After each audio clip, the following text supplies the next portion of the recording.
I had gone to the airport to say goodbye to my daughter Ashley, who was traveling to Miami for work. I was standing in line right next to her when she approached me with that look I knew all too well.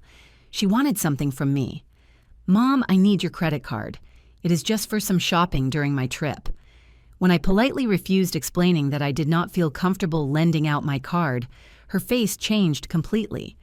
"You are a stingy old hag," she screamed at me, throwing the hot coffee she was holding right in front of all the passengers in line. The coffee soaked my cream-colored blouse, and I stood there humiliated while people around us whispered and pointed. "My name is Dorothy Henderson. I am 72 years old.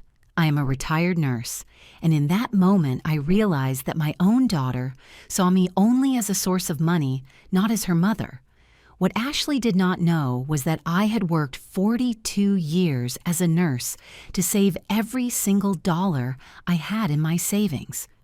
She grew up seeing only the final result, never the double shifts on weekends, never the overtime during holidays, never the mended shoes I wore to save money for her future. There at the airport, wet and ashamed, I remembered when she was little and used to say I was the best mom in the world. Now at 45 years old, married to Michael Stevens for 20 years, and mother to Robert, 17, and Chloe, 15, she only looked for me when she needed something financial. The airport security guard approached with paper towels, and an unknown older lady offered me tissues with a look of understanding that broke my heart even more. Ashley stood there waiting for me to change my mind about the card, as always happened when she insisted. But when they announced the boarding for her flight to Miami, something unexpected happened. The airline employee asked for her documents, and that was when Ashley discovered she had forgotten her driver's license at home in the rush to get to the airport.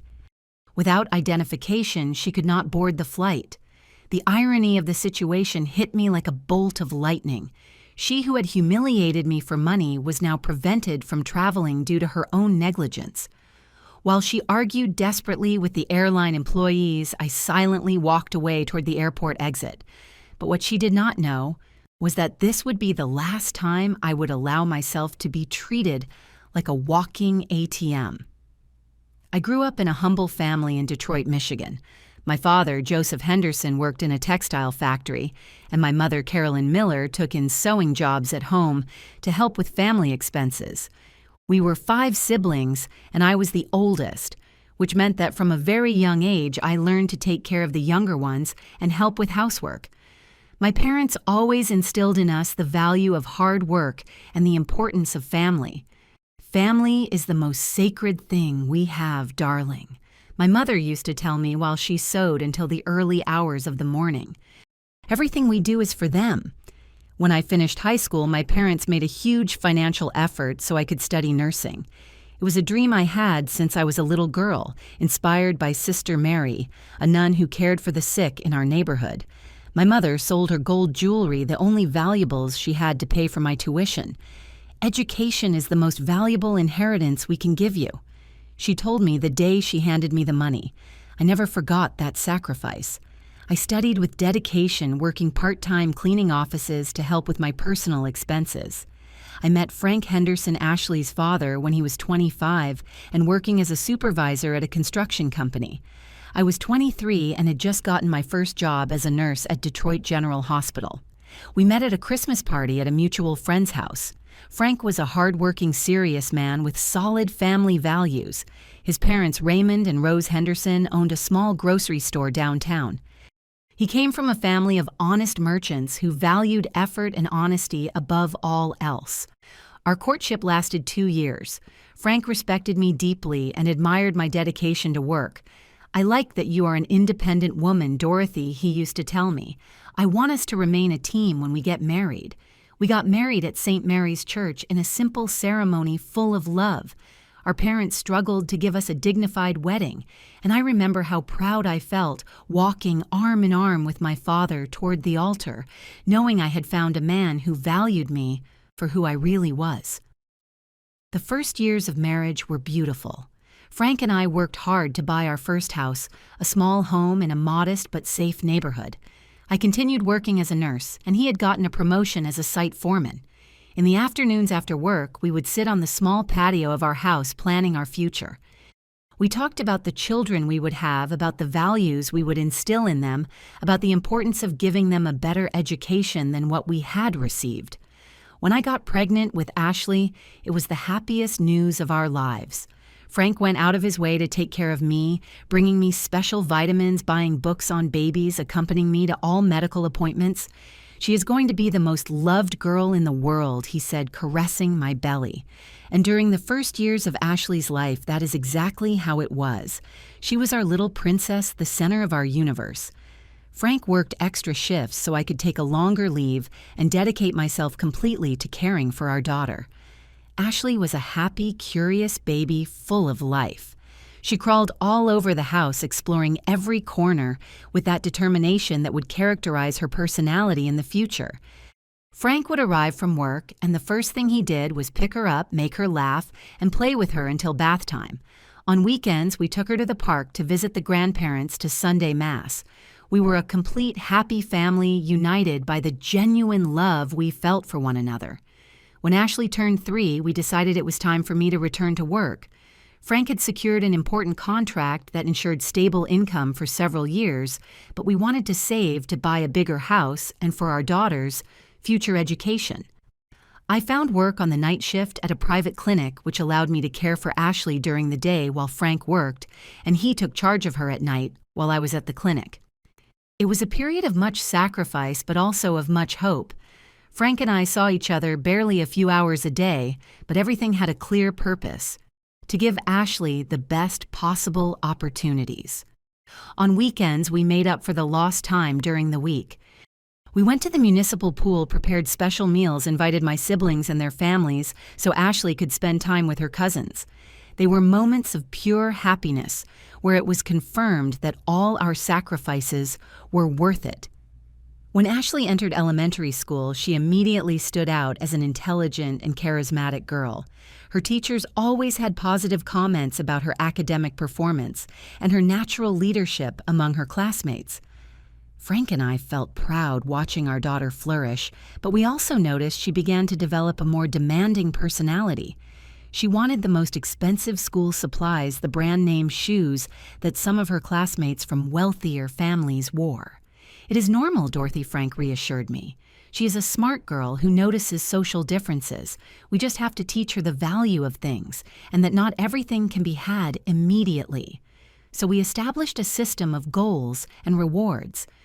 If Ashley maintained good grades and helped with housework, she could save to buy herself something special she wanted. It was a way to teach her discipline and the value of effort. During the elementary and middle school years, this system worked relatively well. Ashley was an exemplary student. She participated in school plays, had a wide social circle, and maintained a close relationship with us. On Sundays after church, we went to have breakfast at a family restaurant, and those moments became a sacred tradition for our family. Ashley told us about her friends, her teachers, her plans for the future.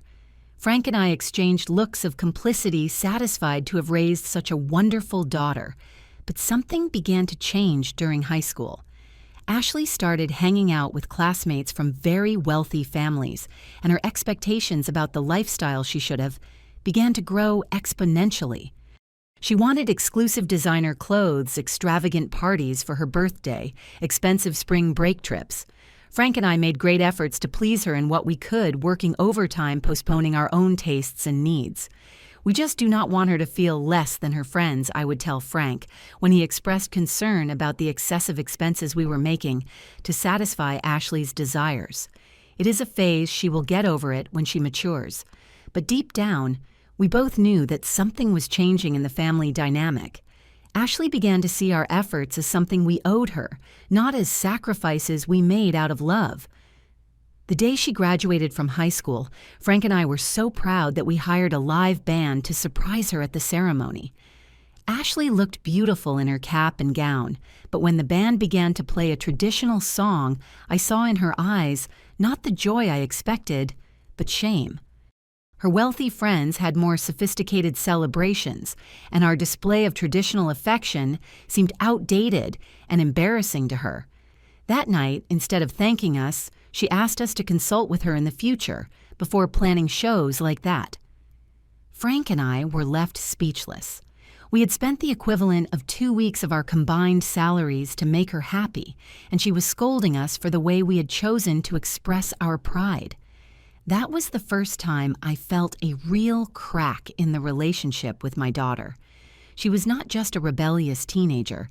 She was a young woman who was beginning to be ashamed of her own parents and their values. During her college years, Ashley studied business administration at a prestigious private university. Frank and I made enormous sacrifices to pay her tuition. I took additional shifts on weekends. Frank accepted construction jobs on Sundays. We sold our car and used public transportation so she could have a top-quality education. Everything is for your future, honey. I told her when she complained that we could not give her all the luxuries her college classmates wanted. It was in college where she met Michael Stevens, a young man from an upper-middle-class family whose father owned a pharmacy chain in the city. Michael was an educated, handsome boy with good professional prospects. Frank and I welcomed him with affection into our home, but we soon realized he came from a world very different from ours. His parents, Arthur Stevens and Patricia, were cultured people, but with a condescending attitude toward families like ours. When Ashley officially introduced us to Michael, we organized a special dinner at our house. My sister Ellen helped me prepare my famous pot roast homemade mashed potatoes and all the traditional dishes I knew were delicious.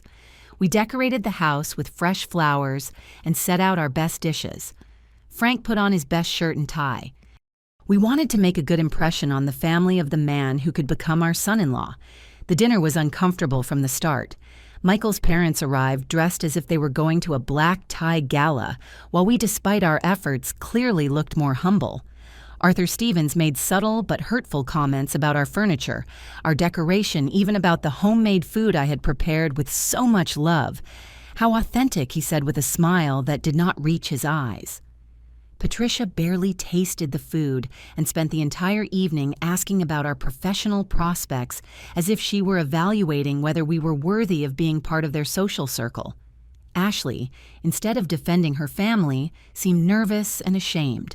She apologized constantly for things that did not require apology. The size of our house, her father's type of work, my night shifts at the clinic. It was as if she were seeing her own parents through the classist eyes of Michael's family. And she did not like what she saw. That night after they left, Frank and I hugged each other in our small living room, feeling that we had lost something precious that we could never recover. Ashley and Michael's wedding was another event that marked the growing distance between us. They wanted an elegant ceremony in an exclusive hall downtown. Frank and I emptied our savings accounts, took out a loan, and I even sold some of my jewelry to contribute to the expenses. But during all the planning, I felt that my opinion mattered less and less. The decisions were made by Ashley Michael and his family. I was just the mother of the bride who had to pay her share and keep quiet.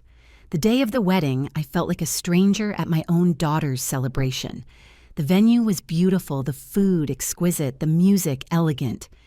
But when the time for speeches came, Ashley thanked Michael's parents effusively for their generosity and support, mentioning Frank and me only in passing as if we were obligation guests. During the dance, I watched how she moved naturally among Michael's sophisticated friends, laughing and talking about topics Frank and I could not follow. That night, as Frank and I returned home in a taxi, because we had sold our car to pay for the wedding, he took my hand and said, "I think we lost our daughter, Dorothy. We are no longer the most important people in her life." He was right, but I still had the hope that when grandchildren arrived, things would change. I thought motherhood would make her value again the unconditional love Frank and I had always given her. When Ashley announced she was expecting Robert, Frank, and I were thrilled to become grandparents. We moved to a house closer to theirs to be able to help with the baby when necessary. I reduced my work hours to be available, and Frank began to build a handcrafted wooden crib for his first grandson. We were willing to be the most dedicated and loving grandparents any child could have. But soon we discovered that our role as grandparents would also be limited by the unwritten rules of Ashley's new social life. We could watch Robert when they needed to go out, but we could not spoil him with candy or toys without consulting first.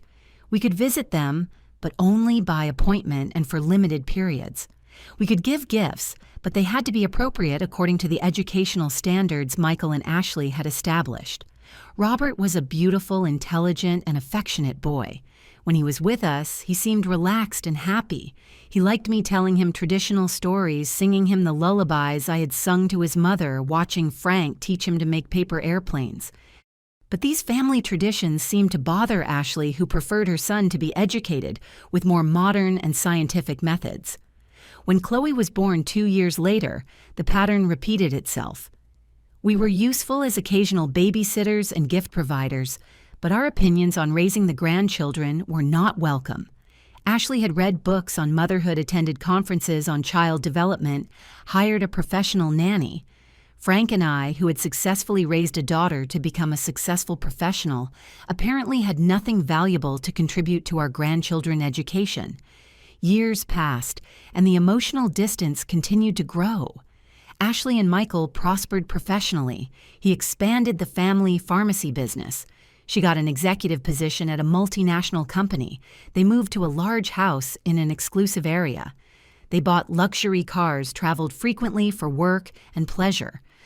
We remained in our modest house, living on our retirement pensions, and feeling increasingly disconnected from our daughter's prosperous life.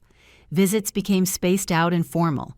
Ashley appeared at our house only when she needed us to watch the kids in an emergency or when she wanted us to contribute financially for some large expense for Robert and Chloe.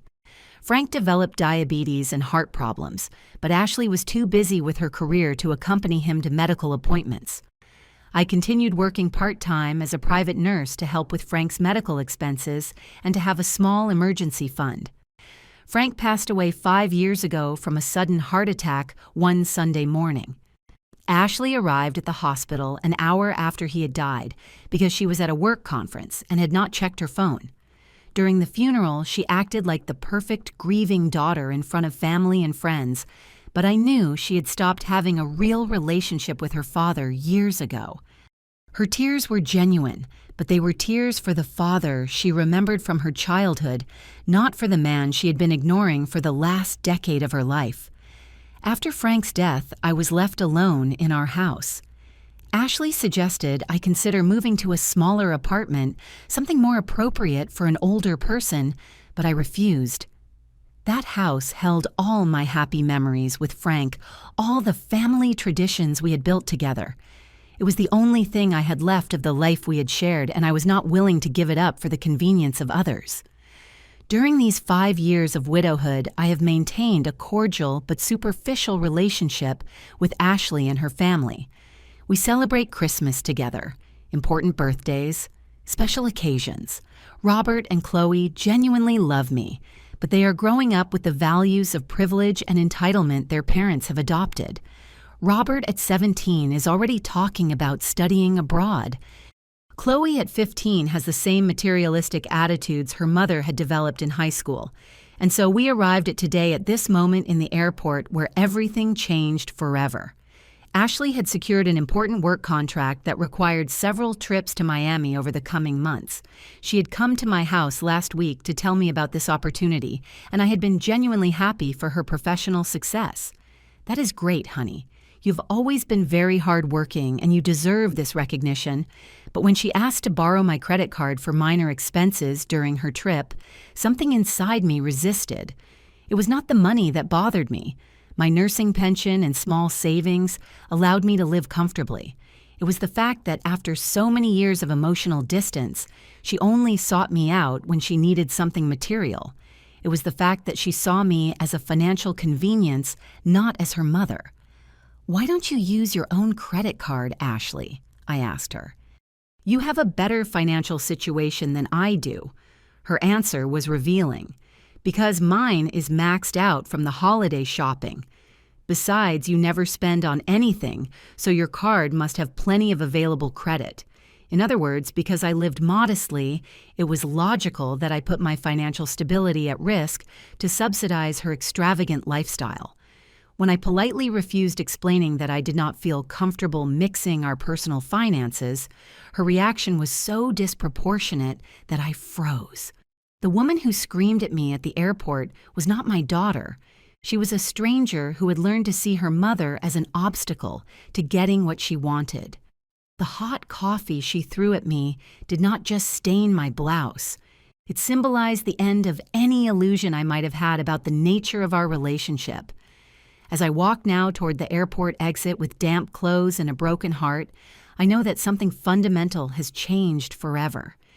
For the first time in 72 years, I am not going to apologize, justify, or rationalize the hurtful behavior of someone who is supposed to love me.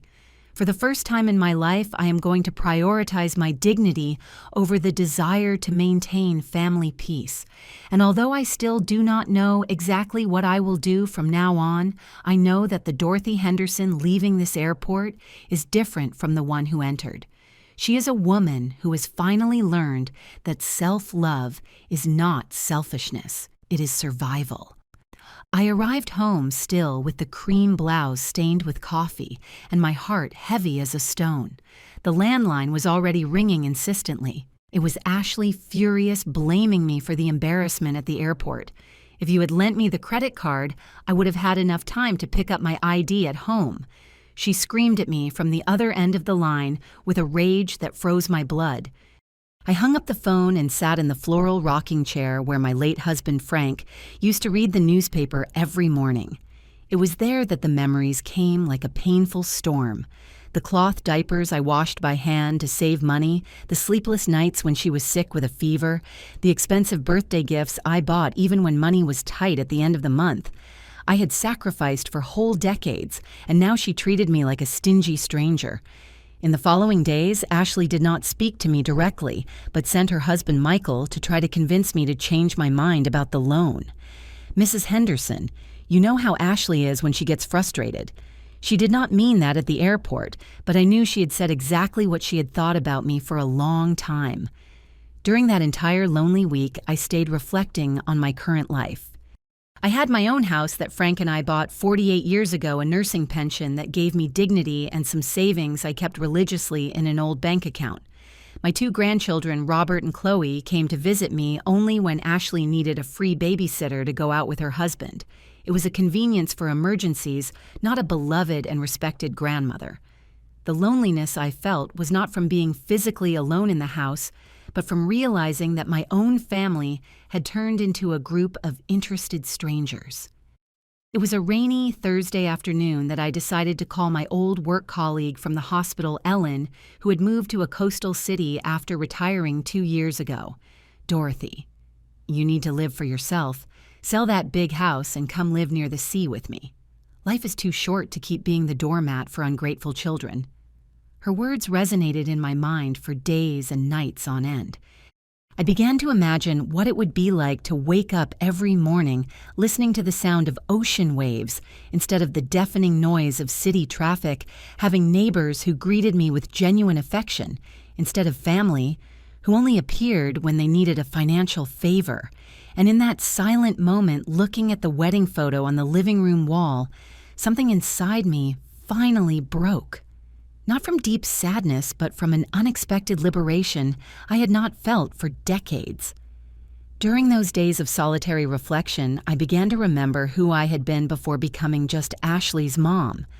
Dorothy Henderson had been an ambitious young nurse who dreamed of specializing in pediatrics.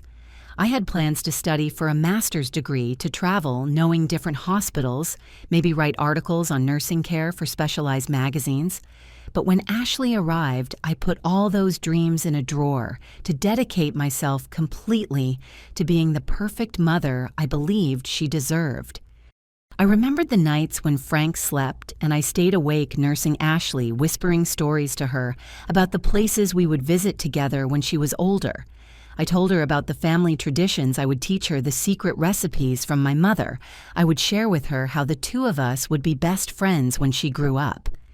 In those intimate moments, I imagined we would have a relationship like the one I had had with my mother, Carolyn, close, warm, full of mutual trust. My mother had died when Ashley was 15, a victim of cancer that consumed her quickly. During her last months, Ashley visited her religiously in the hospital, bringing her fresh flowers and reading her passages from the Bible. My mother adored her granddaughter and always told me, "How lucky you are, Dorothy. Ashley is going to be your best company when you are older. She is a girl with a good heart. If my mother could see how Ashley behaves with me now, she would feel devastated by the transformation." I also remembered the early years after Frank and I got married when we lived in a small 2-bedroom apartment near downtown Detroit. We were happy with so little. Our furniture was secondhand. Our vacations consisted of Sunday walks to the park, and our romantic dinners were tacos at the local market. Frank worked long hours in construction. He returned home with cracked hands and a sore back, but he always had a smile for me and energy to plan our future together. When we have children, Dorothy, he would tell me while we counted our coins for the weekly expense, we are going to give them everything we did not have. But more importantly, we are going to teach them to value what they have and to respect those who give them love. Frank had a simple but profound philosophy about family. Love is demonstrated with actions, not with pretty words, and children who grow up knowing they are loved unconsciously become adults who know how to love others in the same way. That philosophy worked during the first years of Ashley's life. She was a grateful, affectionate girl who valued the simple gifts we could give her. Her favorite dolls were not the most expensive ones, but the ones I sewed by hand with scraps of colorful fabric. Her favorite stories did not come from expensive books, but from the made-up stories Frank and I told her before sleeping. Her happiest moments were not in expensive places, but in the kitchen of our house, helping me prepare pancakes for Sunday breakfast. At what exact moment did all that begin to change? I think it was gradual, so subtle that Frank and I did not realize it until it was too late. Maybe it started when Ashley started elementary school where there were children of different socioeconomic levels. Maybe it was when she started comparing her clothes, her supplies, her lunch with those of classmates who came from wealthier families. Or maybe it was when we, in our eagerness to give her the best, began to make disproportionate financial sacrifices to satisfy desires that before would have been considered whims. I vividly remember the day of her 10th birthday. Ashley had seen a pink bicycle with a basket and bell at the department store and had put on that expression of intense desire that children put on when they want something desperately. The bicycle cost the equivalent of 3 weeks of Frank's salary, but we decided to buy it because we wanted to see her face of happiness. Frank worked double shifts for a month to pay for that bicycle without affecting our basic expenses. On the day of her birthday, when she saw the bicycle on the patio, decorated with balloons and a big pink bow, Ashley screamed with joy and hugged us with an emotion so pure that Frank and I looked at each other, knowing we had done the right thing. But that happiness lasted only until her friend Claudia arrived at the party, riding an even more expensive bicycle with gear shifts and accessories that ours did not have. I saw how Ashley's face changed from pure joy to medium satisfaction in a matter of minutes. That was the first time I realized we had created a problem. No matter how hard we tried, there would always be something better, more expensive, more exclusive, that other families could give their children and that we could not afford. But instead of using that situation to teach Ashley about gratitude and realistic limits, Frank and I interpreted her disappointment as our failure. We decided to work even harder to be able to give her better things in the future. The middle school years were when this dynamic became truly problematic. Ashley had developed expensive tastes and an aspirational social circle. Her friends were girls whose parents were doctors, lawyers, owners of prosperous businesses. Frank and I, a nurse, and a construction supervisor, started feeling inadequate at school meetings.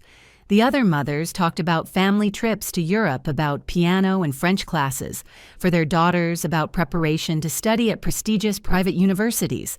Ashley began to ask us for things that were clearly out of our financial reach. designer clothes to look like her friends, private English tutors not to be left behind, elaborate parties to compete with the celebrations other families organized. Frank and I went into serious debt to please her, justifying every excessive expense with the phrase, "It is for her future. Everything we do for her education and development will be worth it."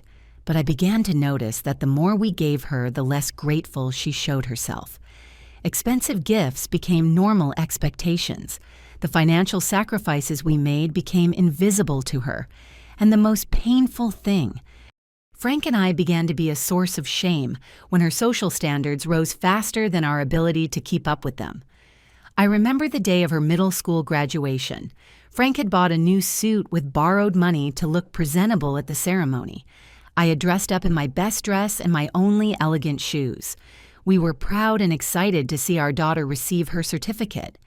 But when we arrived at the school auditorium, I saw how Ashley avoided introducing us to the parents of her most popular friends. She managed to keep us in a section of the auditorium while she socialized with families she considered more appropriate for her social image.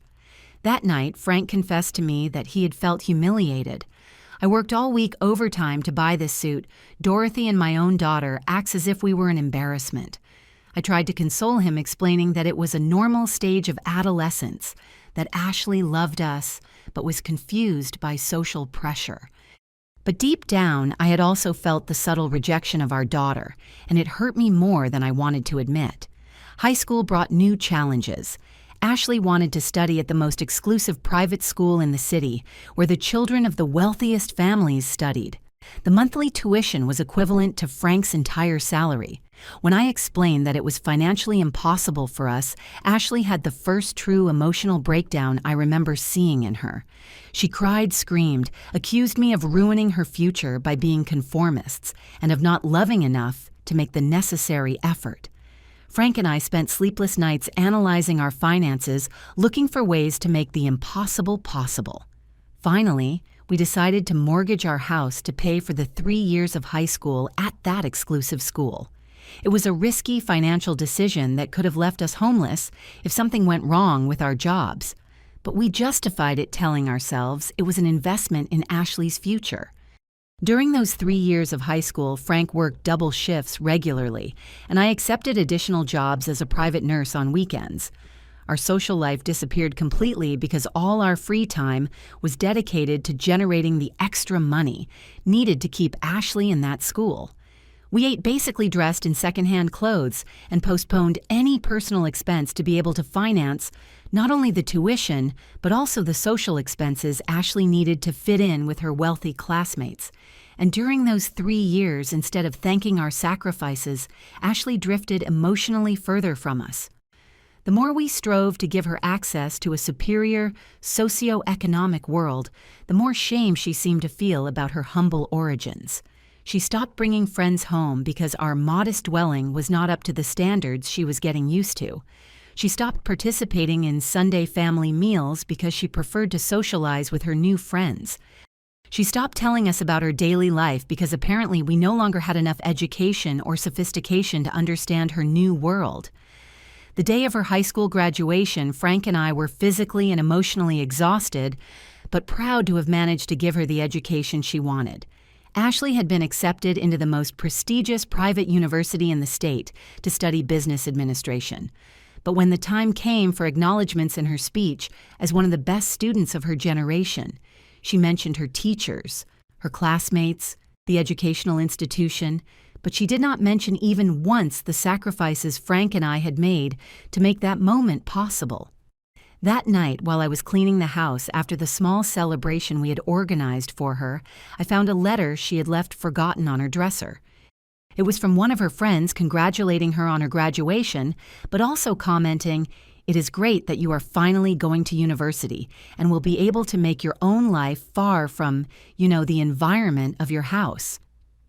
Frank read the letter with me, and we both understood that for Ashley's friends, and possibly for herself, our family was something to escape from, not something to value.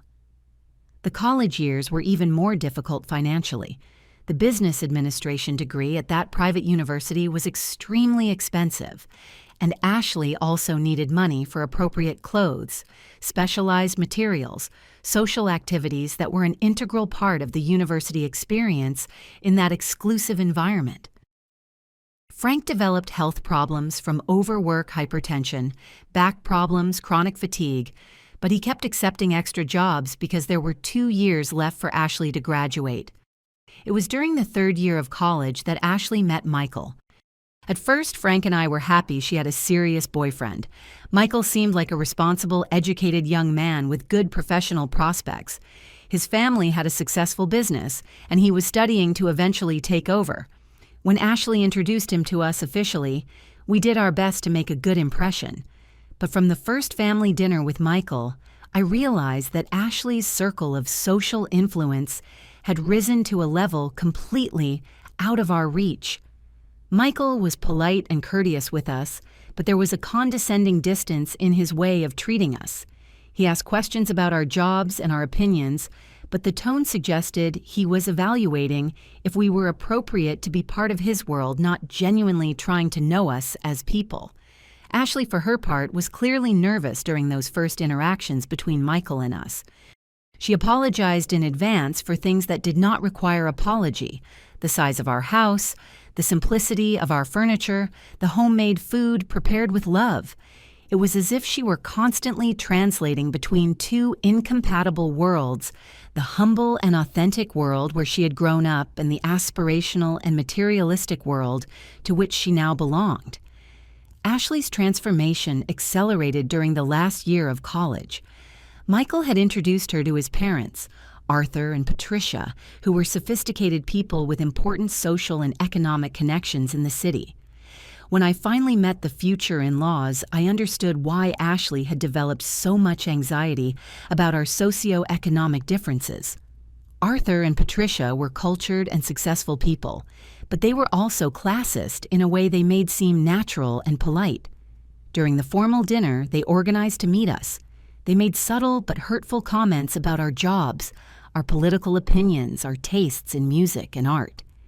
They were not openly rude, but they had a refined ability to make us feel inadequate and ignorant without saying anything directly offensive. Frank, who had always been a man proud of his achievements and his honesty, left that dinner feeling small and humiliated. "We are not good enough for them, Dorothy," he told me in the car back home, and it seems to me that Ashley is starting to think the same. I tried to console him, but I knew he was right. Our daughter had been seduced by a world where a person's value was measured by their bank account and social connections, not by their character or their capacity to love. The day Ashley graduated from college, Frank and I were physically and emotionally exhausted but satisfied to have kept our promise to give her the best education possible. We had spent hundreds of thousands of dollars on her university career. We had worked to the limit of our physical capacities. We had sacrificed our own comfort and financial security. But when the time for the graduation ceremony came, we realized we had lost our daughter in the process of giving her everything we thought she wanted. Ashley graduated with honors, immediately got a well-paid job at a multinational company, and announced her engagement to Michael only 6 months later.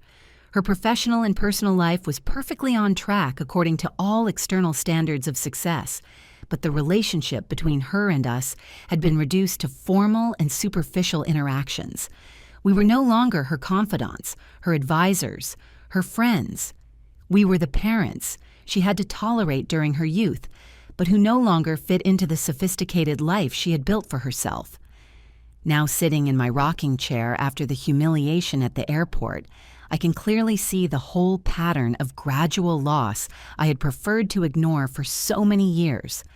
Frank died without ever recovering the close relationship he had had with Ashley during her childhood.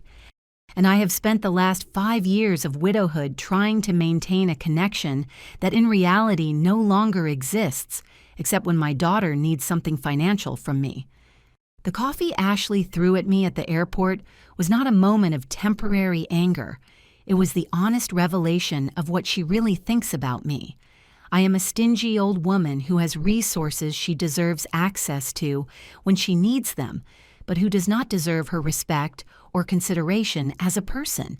And for the first time in my life, I am no longer going to pretend that attitude is acceptable just because it comes from my daughter. The following Monday, I called a real estate agent without telling anyone in the family. I scheduled an appraisal of the house for Wednesday morning when I knew Ashley would be at work and could not appear by surprise. 48 years living at the same address, raising an only child, caring for a sick husband, being the perfect mother and dedicated wife without questioning. Now was finally the time to be Dorothy Henderson, the independent woman I had completely forgotten existed. The agent, Mr. Rodriguez, a well-dressed 50-year-old man, was impressed with the impeccable state of preservation of the house. Mrs. Henderson, with this privileged location and top-quality finishes, we will get an excellent sale value. The real estate market is very hot in this area. I signed the exclusive sales contract that same day, specifying in writing that I wanted a quick and totally discreet negotiation. I spent the following days silently organizing all my personal things. I carefully separated important documents into a folder, the gold jewelry Frank had given me during the marriage, the old family photos, only those that brought me good memories of the past, the rest of the belongings, old furniture, used appliances, memories that no longer made sense to carry to a new life. Everything would stay for the family to discover after my departure.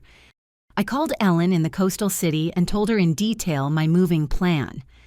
"Are you completely sure about this, Dorothy? It is a very radical decision. I have never been so sure of anything in my entire life." I answered without hesitating a single second. I booked a one-way bus ticket to the coastal city where she had lived for 2 years and rented a small furnished apartment near the main beach. I transferred all my savings from the old bank account to a new account at a different branch, canceled my old credit card, which Ashley knew the number of, and arranged for a new postal address in the coastal city.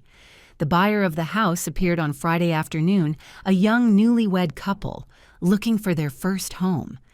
They immediately fell in love with the blooming garden I had tended with so much affection for decades, with the spacious kitchen where I prepared thousands of meals for my ungrateful family. I accepted the first offer at that very moment, even if it was a few thousand below the suggested market value. I already had enough money to live with dignity. What I desperately wanted was total freedom. We scheduled the signing of the final deed for the next Tuesday morning. That weekend, I kept total silence about my plans, pretending normality when Michael called me, asking if I had changed my mind about lending him the money for Ashley's next trip attempt. During those days of secret preparation, I realized how much my perspective had changed on what really constituted family betrayal. For years, I had tolerated Ashley's gradual emotional distancing, telling myself it was natural for adult children to develop their own independent lives. I had excused her lack of gratitude for our financial sacrifices, thinking maybe Frank and I had been too generous without teaching her the true value of money. I had rationalized her shame of our humble origins as a temporary phase of social adjustment she would eventually overcome with maturity. But the airport incident had removed all masks and justifications. Ashley had not screamed at me and thrown hot coffee in a moment of temporary frustration. She had done it because she genuinely believed I was a selfish and inadequate person who was hindering her legitimate plans. For her lending, my credit card was not a favor she should thank, but an obligation I had toward her for being her mother. My refusal was not a reasonable limit she should respect, but a display of pettiness that deserved public punishment. That revelation freed me from decades of self-imposed guilt. I no longer had to wonder what I had done wrong as a mother for my daughter to distance herself emotionally from me.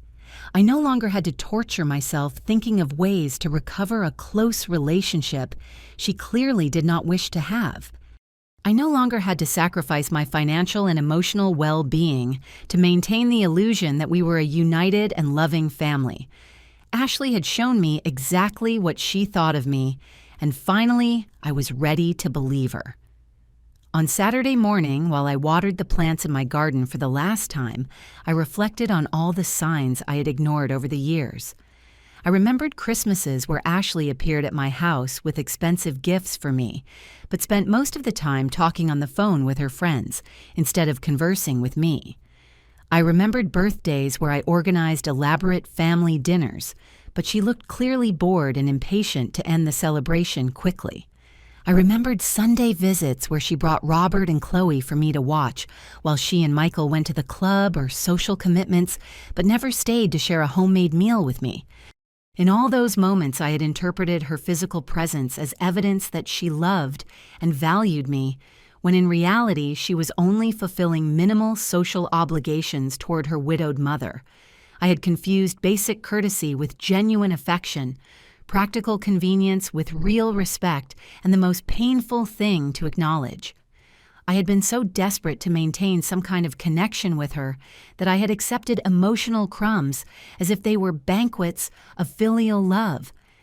That understanding did not fill me with bitterness, but with a strange and liberating clarity. For the first time in years, I did not have to pretend I was satisfied with a relationship that left me feeling lonely and undervalued. For the first time since Frank's death, I could make decisions based on my own well-being instead of the fear of losing the little contact I had with my family. For the first time in my adult life, I could prioritize my personal dignity over the desire to be needed by others. On Sunday afternoon, I went to Mass at the parish, where Frank and I had been parishioners for 30 years. Father Michael, who had known our family since Ashley was a child, asked me how I was after the airport incident. Apparently, some mutual acquaintance had witnessed the scene and commented on what had happened. My daughter, the priest, said to me with genuine concern, "Remember that family relationships go through crises, but love always finds a way to heal wounds." Normally, those words would have convinced me to try an immediate reconciliation with Ashley. I would have interpreted the priest's advice as a divine sign that I should forgive and forget, as I had done so many times before. But that afternoon, sitting on the pew where Frank and I had prayed together for decades, I understood that genuine forgiveness does not require tolerating continuous abuse, that a mother's love does not mean accepting chronic lack of respect, that honoring the commandment to honor parents cannot be a one-way street. Father Michael then I replied with a serenity that surprised even me. There is a difference between temporary crises and permanent patterns of behavior. Sometimes healing requires distance, not proximity. The priest looked at me with an expression of surprise. Apparently, he did not expect that answer from the Dorothy Henderson he knew always willing to apologize and justify the hurtful actions of others. But I was no longer that same woman. During Mass, while I listened to readings about love and forgiveness, I thought about the difference between forgiving someone for their mistakes and allowing someone to continue hurting you without consequences.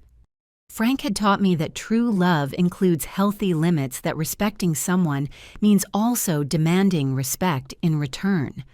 Dorothy, he had told me during one of his periods of illness, when Ashley had canceled several promised visits, "Loving our daughter does not mean accepting anything she does.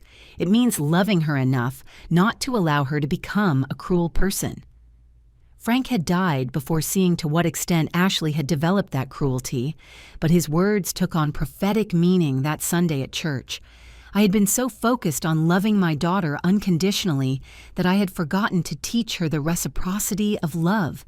I had been so worried about not being a burden to her that I had allowed her to treat me as if I were exactly that an annoying burden she had to tolerate occasionally.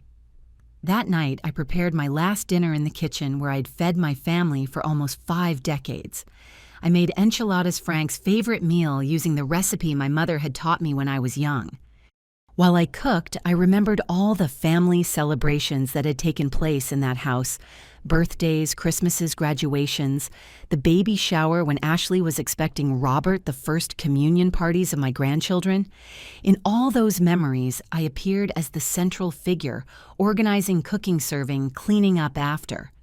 Frank had been my loyal partner in creating those special moments for our family, but after his death, I had become solely responsible for maintaining family traditions. And gradually, I had noticed that my role had evolved from beloved hostess to unpaid domestic employee. The last few Christmases had been particularly revealing. Ashley, Michael, and the kids had arrived at my house expecting to find the table set, the food prepared, the gifts wrapped and organized under the tree I had decorated alone. During dinner, they had talked mainly among themselves about their vacation plans, their new acquisitions, their professional projects. I had been included in the conversation only when they needed me to pass more food or when Robert and Chloe required attention from their grandmother. After dinner, while I washed the dishes in the kitchen, I had heard Ashley and Michael in the living room commenting on how boring family Christmases had become and how predictable my traditional menus were. Ashley had suggested that next year maybe they should celebrate at a restaurant so as not to have so much work. The work she referred to, of course, was my work I did with love, and that they had begun to take for granted as an obligation they were entitled to receive. Now, eating my enchiladas in silence in that same kitchen, I felt a strange mix of sadness and liberation. Sadness for all the beautiful moments that had been gradually emptied of genuine emotional meaning. Liberation because I finally understood that preserving my dignity was more important than preserving relationships that made me feel invisible and undervalued. Monday morning, I called Robert and Chloe to say goodbye without explaining exactly where I was going. Robert, who had just turned 18 and was in his last year of high school, listened to me with the typical distraction of busy teenagers. "It is okay, Grandma, have a good trip. We will call you later." Chloe, 16 years old, was more interested in telling me about her new romantic relationship than asking details about my travel plans. Neither of them asked when I would return why I was traveling alone or if I needed help with anything. To them, I was the grandmother who had always been available when they needed her, and apparently they assumed I would always be available when they returned from their busy teenage lives. They had no way of knowing they were talking to me for the last time, as the grandmother who lived 20 minutes from their house, always ready to watch them when their parents had social commitments. That realization confirmed I was making the right decision. My grandchildren loved me in a superficial way as a pleasant family convenience, but they had not developed a deep emotional connection with me. That was not their fault. They were products of the environment Ashley and Michael had created, where family relationships were based on practical utility rather than genuine affection. But neither was it my responsibility to keep sacrificing my well-being to maintain unilateral relationships that did not nourish me emotionally. Tuesday morning, I signed the final deed of the house at the notary downtown. In the afternoon, while Ashley was at work, I packed my last personal belongings in the 2 suitcases I would take with me on the bus trip. I left a handwritten letter on the kitchen table. Not a desperate explanation asking for understanding, but a simple and direct statement. Ashley, I sold our old house. The money from the sale is completely mine, just like my nursing pension and all my personal savings.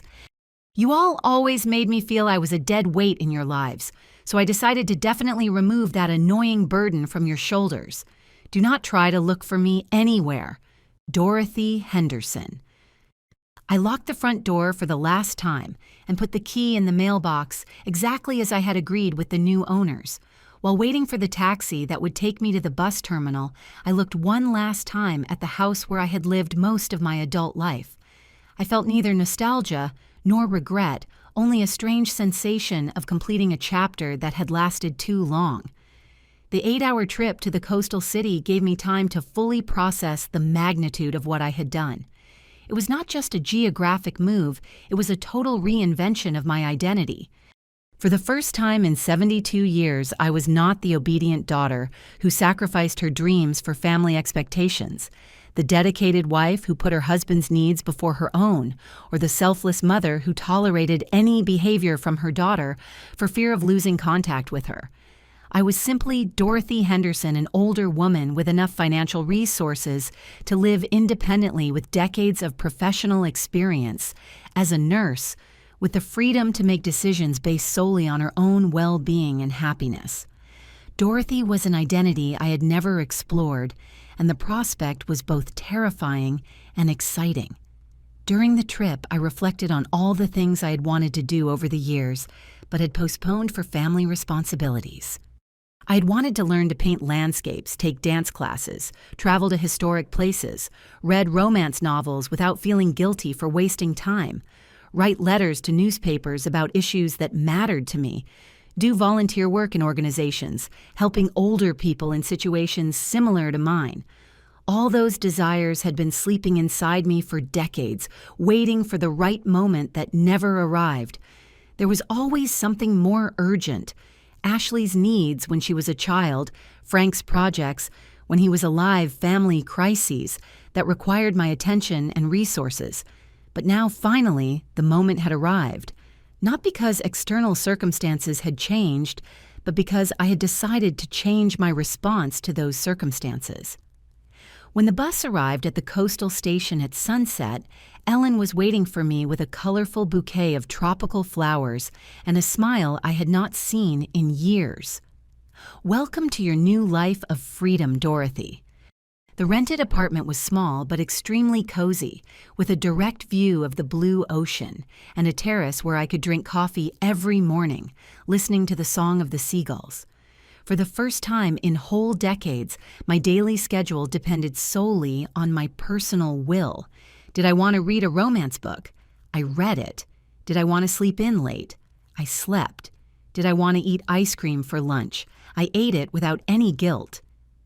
That first night in my new house, while listening to the relaxing sound of waves breaking on the beach, I realized something profound. Happiness does not require the approval of others, not even family. Peace does not depend on maintaining relationships that drain you emotionally. And self-love is not selfishness. It is the necessary foundation for any other healthy form of love. I had spent 7 decades learning to love others, sacrificing my own happiness. Now finally, the time had come to learn to love myself enough to demand respect, establish limits, and live according to my own values instead of the expectations of people who had shown they did not value my presence in their lives. Wednesday afternoon, Ashley arrived at what had been my house for one of her sporadic visits. According to what Ellen told me later, who stayed in touch with neighbors from my old neighborhood, my daughter found the house completely empty and a young couple unpacking their belongings in what had been my living room. "Where is Dorothy Henderson?" Ashley screamed with desperation.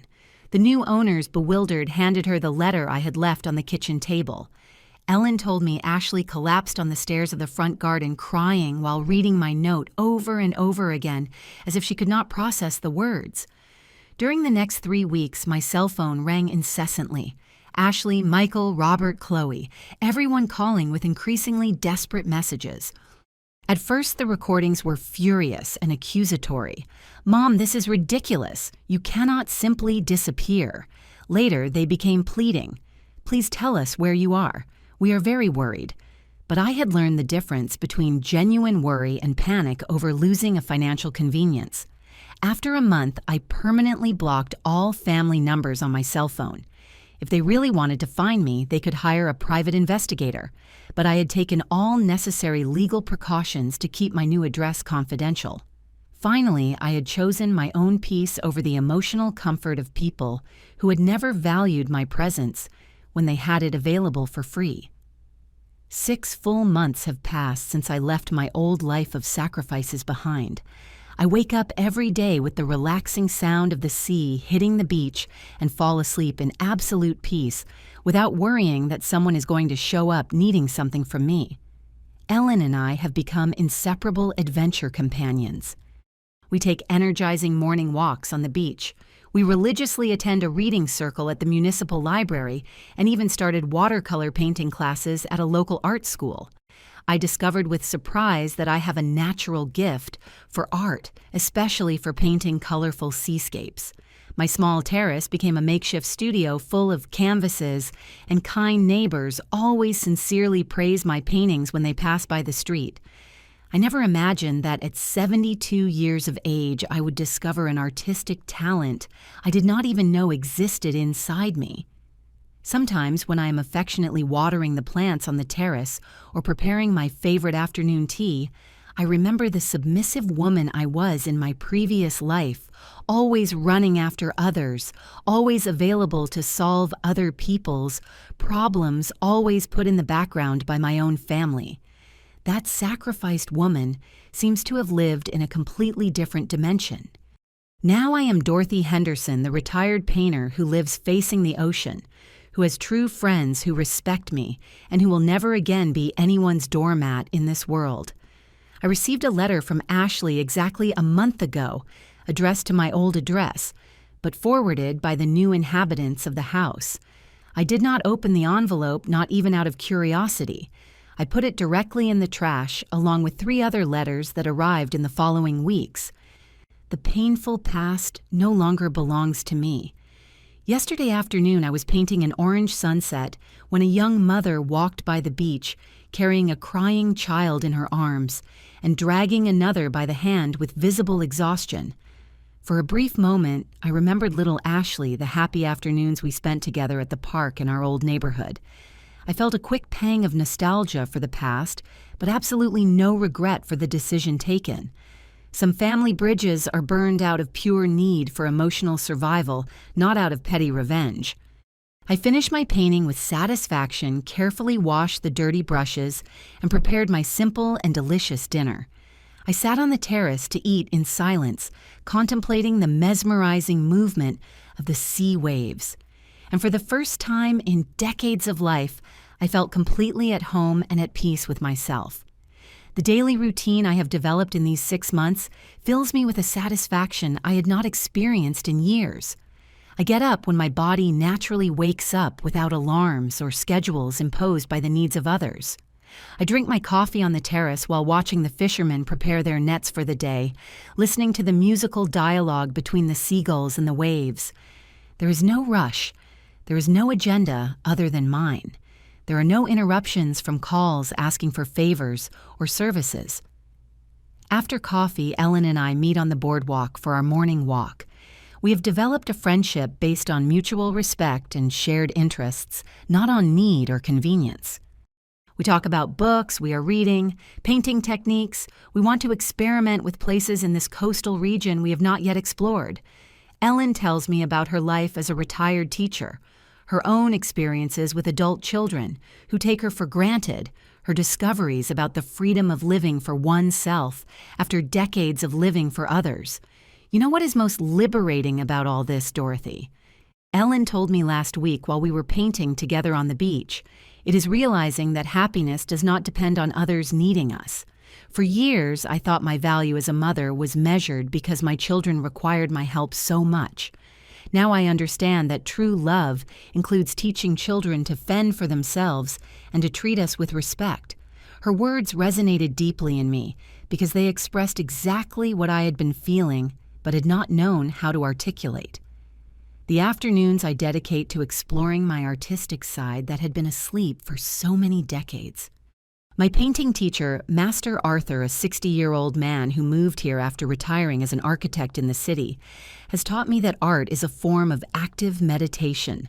When you paint a landscape, Dorothy, he explained during one of our classes, you are not just capturing what you see, you are processing what you feel, releasing emotions you might not even know you had stored. He was right. My first paintings were faithful representations of the beach and ocean, technically correct, but emotionally neutral. But as I developed confidence with brushes and colors, more expressive elements began to appear in my works clouds that seemed to carry the weight of years of sacrifice waves that crashed against rocks with the force of released frustrations, sunsets that shone with the hope of new beginnings. Master Arthur suggested I participate in a small exhibition organized by the art school every quarter for older adult students. At first I resisted. The idea of strangers seeing and judging my paintings seemed terrifying to me, but Ellen convinced me, Dorothy, you no longer have to hide or minimize your talents to make others feel comfortable. Your paintings are beautiful and deserve to be seen. The exhibition took place last month at the City Cultural Center. I exhibited 5 paintings, 3 seascapes, a portrait of Ellen reading in her garden, and an abstract composition I titled Liberation, an explosion of warm colors emerging from a dark gray background. To my surprise, several people approached during the opening to congratulate me and ask about my technique.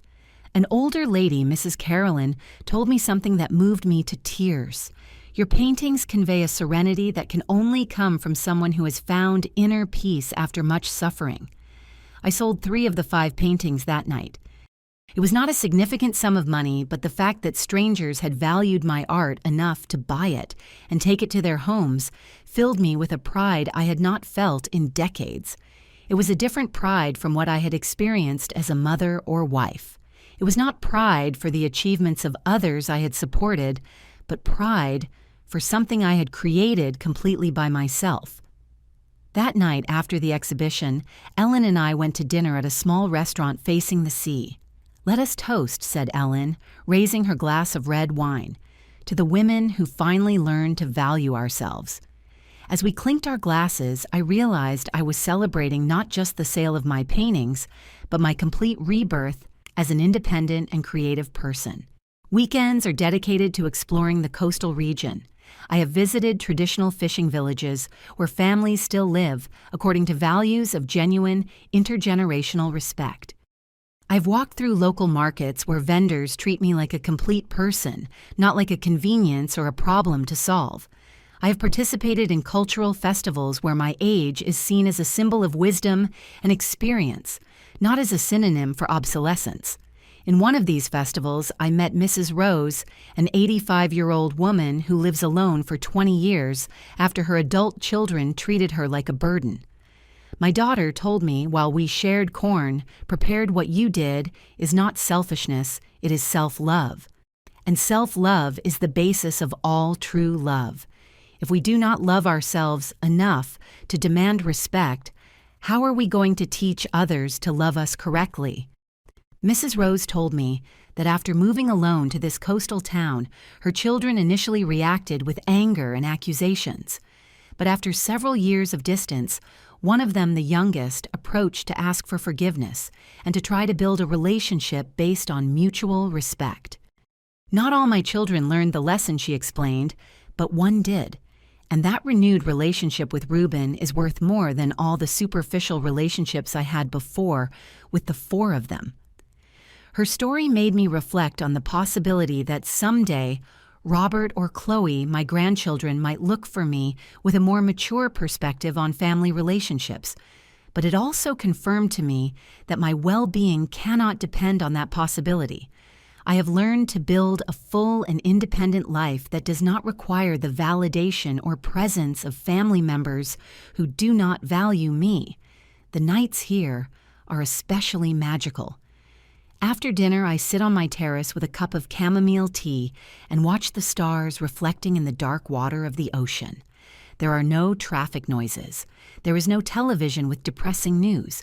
There is no phone ringing with family crises to solve. Just the constant murmur of the waves and the occasional song of some night bird.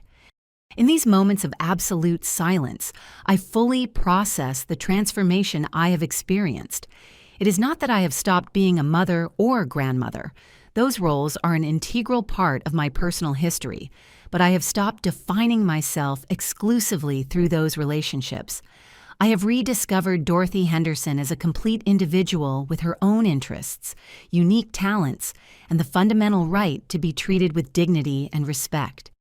Sometimes I wonder what would have happened if Frank were alive during this crisis with Ashley.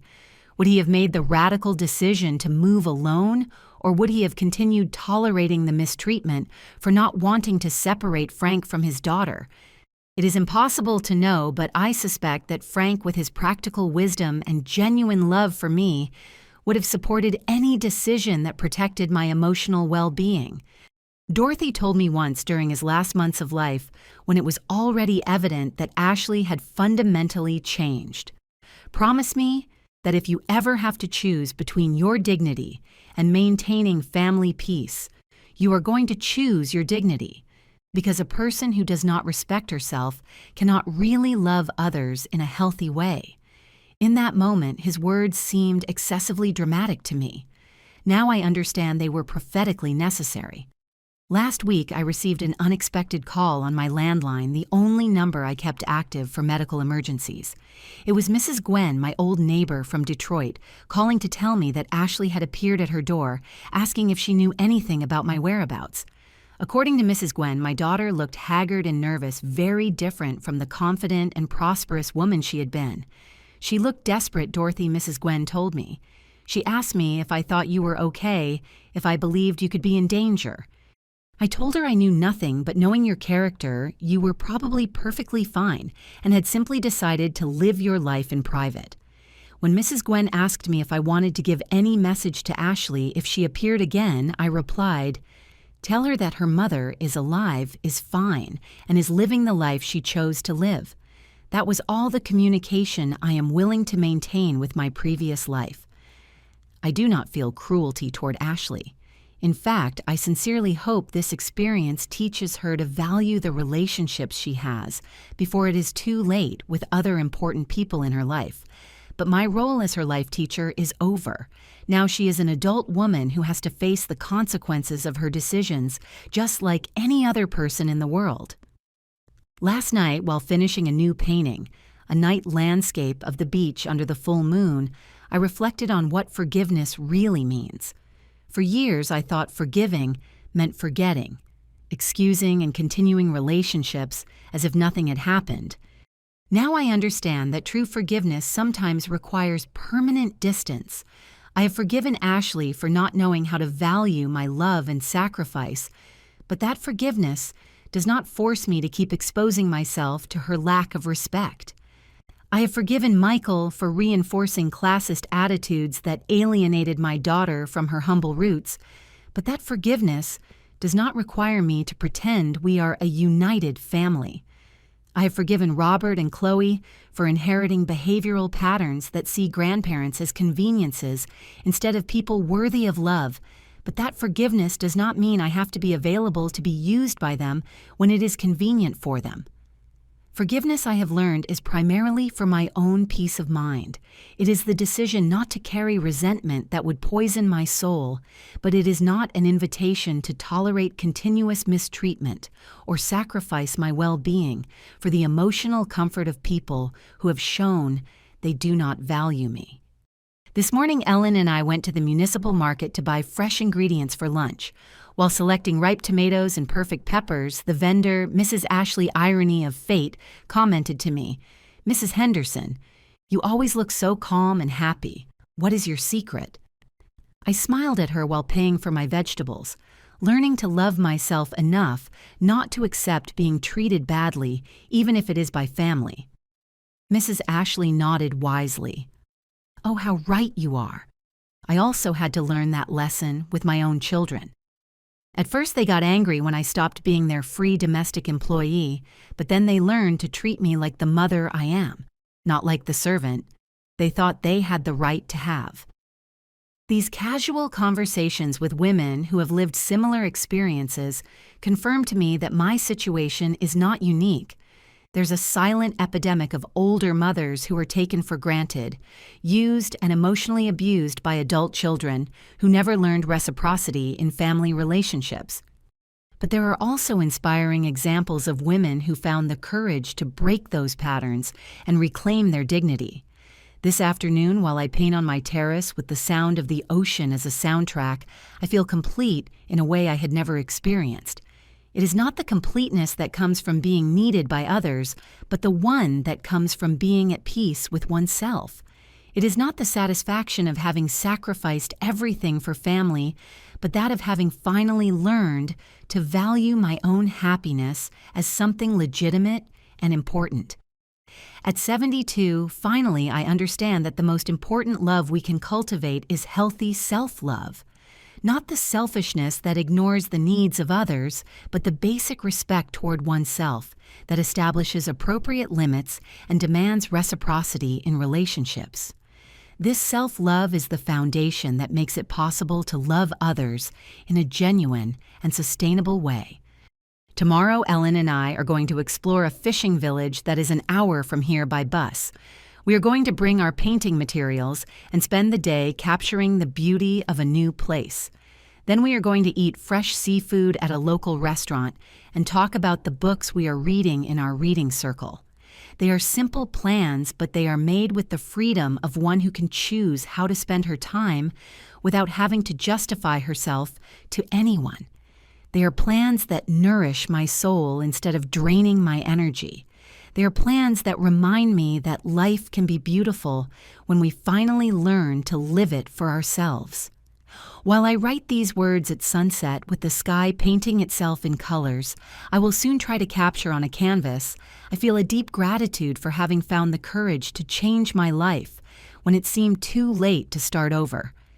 It was not easy to break decades-long patterns, leave behind the safety of the known, or face family disapproval. But it was necessary for my emotional survival and my dignity as a human being. Sometimes the greatest rebirth possible is the silence one chooses to keep to protect her peace. We are curious to know how far this story reached. Where are you watching us from? Comment below.